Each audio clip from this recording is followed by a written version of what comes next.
or just open this rolling icons, which is launcher, and from here you can change the background image or other settings like app icons or photo icons. Even you can add photos on your home screen, which is really good, right? So it's amazing to use, kind of fun and some kind of addictive too.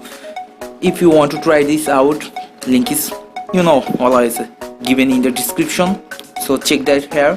And that's all for now. Thank you guys for watching.